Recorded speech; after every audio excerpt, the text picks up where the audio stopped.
जर दोन आंदोलनांमधला फरक पाहिला तर यावेळेला त्यांची भाषा मुख्यमंत्र्यांबद्दल जी आहे ती थोडी मवाळ झाल्याचं पाहायला मिळालं.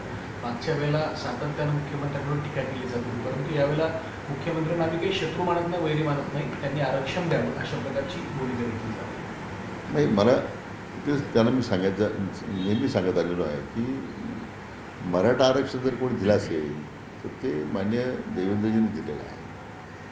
14 ते 19मध्ये एवढे मोर्चे निघाले, नंतर सरकारने आयोग नेमला, आरक्षण दिलं, ते सर्वोच्च न्यायालयापर्यंत टिकलं.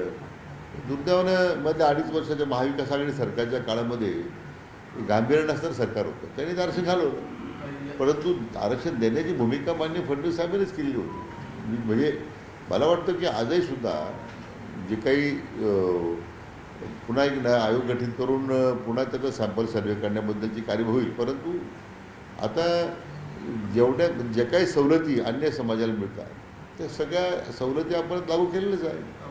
मुख्यमंत्र्यांनी तुमची या समितीवरती वर्णी लावल्यानंतर एवढं मोठं मुंबईत सुरू असणारं आंदोलन तुम्ही मिटवलं होतं.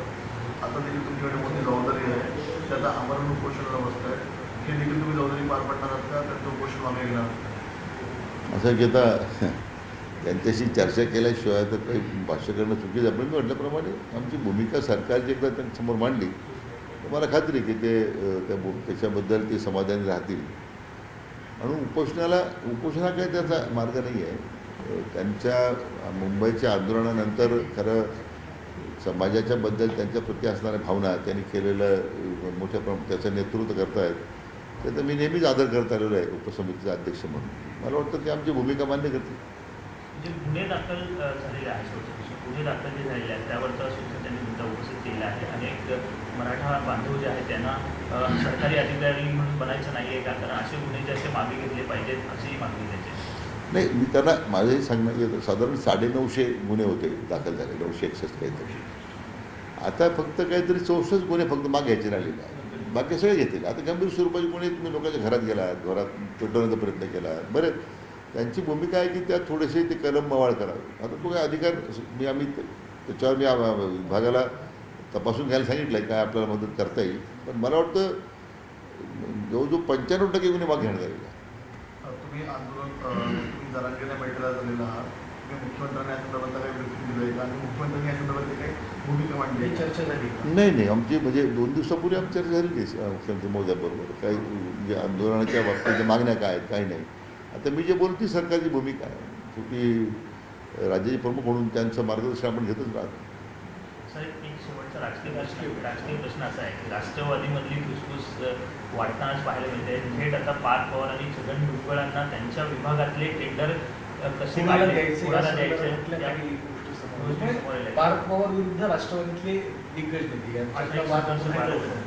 काय कल्पना नाही, तसं काय झालं माहीत नाही. दुसरीकडे साहेब, विधान परिषदेच्या निवडणुका तोंडावर आहेत. मात्र जिल्हा परिषदेच्या निवडणुकीदरम्यान अनेक जिल्ह्यांमध्ये शिवसेना आणि भाजप असा सुप्त संघर्ष पाहायला मिळाला होता. त्याच्या जखमा अजून ओल्या आहेत आणि शिवसेनेतनं अनेक जिल्ह्यांमधनं या संदर्भातल्या प्रतिक्रिया उमटताना पाहायला मिळत आहेत.